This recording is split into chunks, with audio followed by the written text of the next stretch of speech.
குழந்தையின்மைக்கு முழுமையாக தீர்வு தரும் இந்தியாவின் ஏஆர்சி கருத்தரிப்பு மருத்துவமனை கொழும்பு 4 IVF, ICSI மற்றும் லாங்கஸ்கோபி பரிசோதனைகளுடன் இயங்கி வருகிறது. On the basis of a consensus amongst the different peoples to accommodate such pluralism, such accommodation of the united, distinct peoples with distinct identities, who while preserving their distinct identities have constituted a single nation within one country. The policy statement enunciated by the President envisages the adoption of a new constitution. No constitution has thus far been framed in this country on the basis of such national consensus. Efforts have been made since 1957, 1965 and thereafter to address the Tamil question. Post-1983, particularly post-1987, these efforts have become more intense. For the first time, the 13th Amendment of the Constitution enacted in 1988 created provincial councils. A merged Northeast Provincial Council with the sharing of power of governance. Within the framework of a united, undivided, indivisible Sri Lanka. Since the enactment of the 13th Amendment in 1988, various processes have taken place under different governments and different presidents to advance the constitutional framework for the sharing of the power of governance within a united, undivided, indivisible Sri Lanka.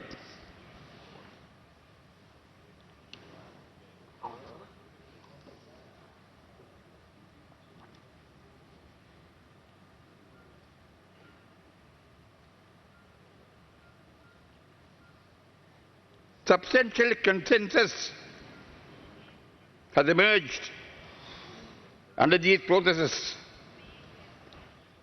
I will not, in the course of this debate, go into details, but only state that leaders such as Mr. W.R.D. Bandaranayake, Mr. Dudley Saranayake, Mr. J.R. Jayawardene, Mr. Ranasika Premadasa, Madam Chandrika Bandaranayake Kumaratunga, Mr. Mahinda Rajapaksa, and the last government of Maithripala Sirisena and Ranil Wickremesinghe were involved in this process. And all these stalwart leaders over 60 years have made efforts aimed at resolving the national question, the Tamil question, in an acceptable way. It will be the duty of the present government under the presidency of President Gotabaya Rajapaksa and the Prime Ministership of Mr. Mahinda Rajapaksa to bring this process to an acceptable and satisfactory conclusion. Before I conclude, sir, on this point, I would only refer to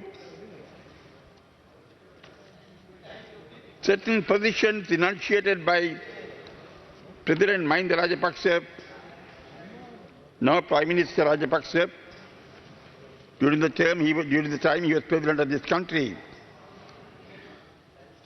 There are many matters I can refer to, sir, but I am not doing that now.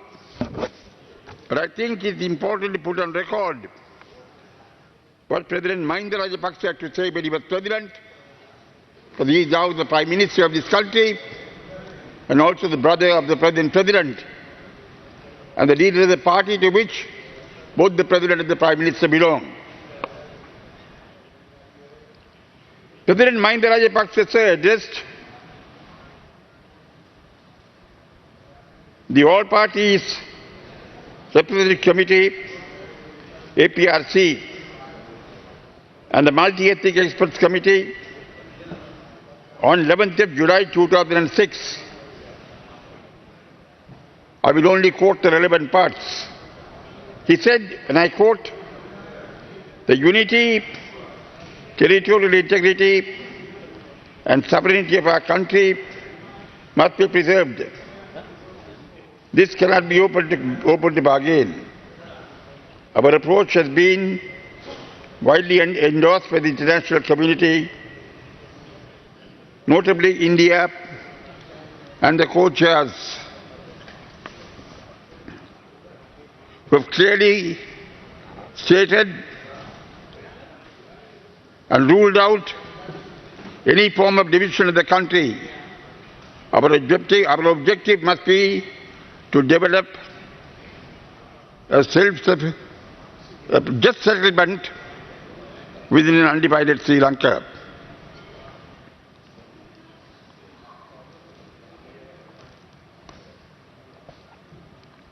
He further said, and I quote, "People in their own localities must take charge of their destiny and control their political, social, economic environment. Central decision-making that allocates disproportionate resources has been an issue for a considerable time. In addition, it is axiomatic that devolution also needs to address issues relating to identity as well as security and socio-economic advancement without over-reliance on the centre. In this regard, it is also important to address the question of regional minorities." He went on to further state, and I quote, "Any solution must be seen as one that stretches to the maximum possible devolution without sacrificing the sovereignty of the country. Given the background to the conflict, it therefore behoves on particularly the majority community to be proactive in striving for peace, and there must be a demonstration of a well-stretched hand of accommodation." I quote in particular this particular statement made by President Rajapaksa sir, now Prime Minister Rajapaksa, on 11th July 2006, when he addressed the inaugural meeting of the APRC and the Experts Committee, Multi-Ethnic Experts Committee. Because he enunciated the policy position of his party, his government, and I even say the present government in the course of his statement. In regard to the nature of devolution, the quantity of devolution, the quantity of power sharing, identity needed to be addressed, security needed to be addressed, maximum possible devolution within the framework of a united, undivided, indivisible Sri Lanka. The fundamentalists say that you remember this. All these efforts were aimed at resolving the national question, and it will be the duty of the President and the Prime Minister to complete this task. I make this quotation available to the House, sir, in order to facilitate the process. There have been commitments made to the international community, including India and the co-chairs. They need to be kept and implemented. The international community played a major role in the military defeat of the LTTE. India played a major role. There was a triumph of each country that strategized the military defeat of the LTTE. On the Sri Lankan side, there was Mr. Gotabaya Rajapaksa, the current president, then Defence Secretary, Mr. Basil Rajapaksa, an important minister, and Mr. Lalit Weeratunga, then Presidential Secretary.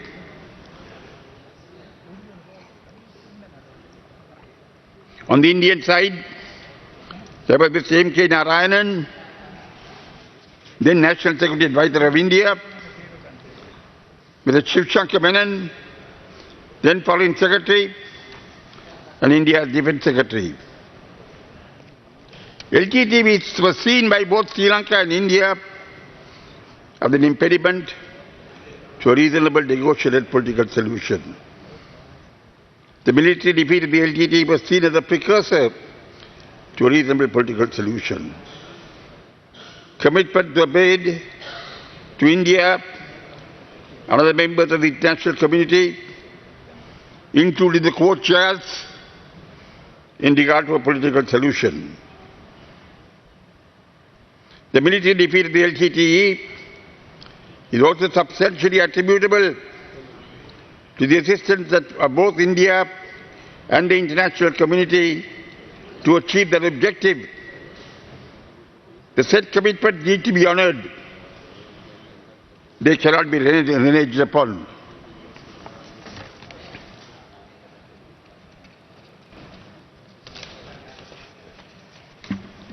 If the commitments made to the international community are not implemented, these are all a matter of record. They cannot be disputed. It would mean that the international community was used to obtain the necessary assistance to defeat the LTTE militarily. Rather, the commitment made to the international community are now being reneged upon. This would not be good for anyone, certainly not for Sri Lanka, and could become a great disincentive for export-oriented foreign investment in Sri Lanka and all the economic development that is now being planned. The economic miracle that could happen in Sri Lanka under the policy statement of the President could just vanish if Sri Lanka wants to renege on the commitment made to the international community in regard to a reasonable political solution after the military defeat of the LTTE. Different peoples in the country, sir, define their political agendas based upon equality, justice, dignity and peace. There are such instances in several countries the world over, in Asia, in Africa, in Europe, in America, all over. It's a fundamental human right to be governed according to your will and consent, in accordance with the democratic decisions of the people.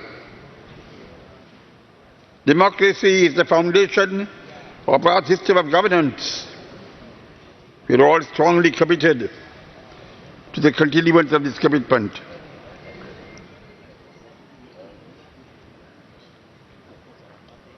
The Tamil people of the North and East have since 1956, for over 60 years, democratically determined very clearly their political aspirations within a united, undivided, indivisible Sri Lanka. The national question, the Tamil question, must be addressed on the basis of an acceptable national consensus within the framework of a united, undivided, indivisible Sri Lanka. So before I conclude, I would like to say, under President Gotabaya Rajapaksa, we probably, for the first time, have a president who is not a politician. Prepared to speak the truth. And we're prepared to do the right thing. If he's making any errors, we need to advise him and we need to correct him. We are prepared to work with him. The country is more important than anything else. The future of all the people in this country, whether they be Sinhalese, Tamils or Muslims, depends upon the survival and the progress of the country. Ever since the enactment of the 13th Amendment in 1988, the Tamil people have decided at every election held since 1988 that they will work for sharing of powers of governance within the framework of a united, undivided, indivisible Sri Lanka. And Mr. Gotabaya Rajapaksa, as President, will work towards the achievement of the objective. He can rest assured that he'll have the absolute support of our party. You can't deny the fact that it is the TNA that today represents the Tamil people.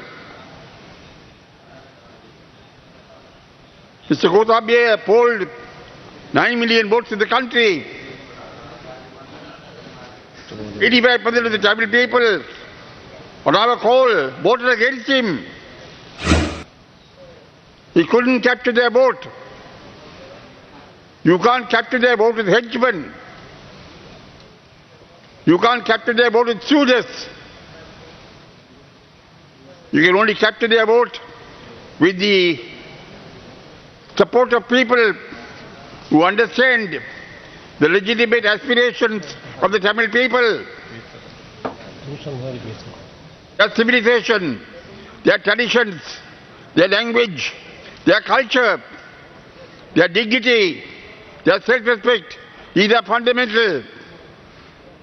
Therefore, we are prepared to work with you. Let's join together and bring peace to this country and bring prosperity to this country. Thank you, sir. Gotabaya Rajapaksa on 3rd of January 2020 is one that needs to be discussed very seriously.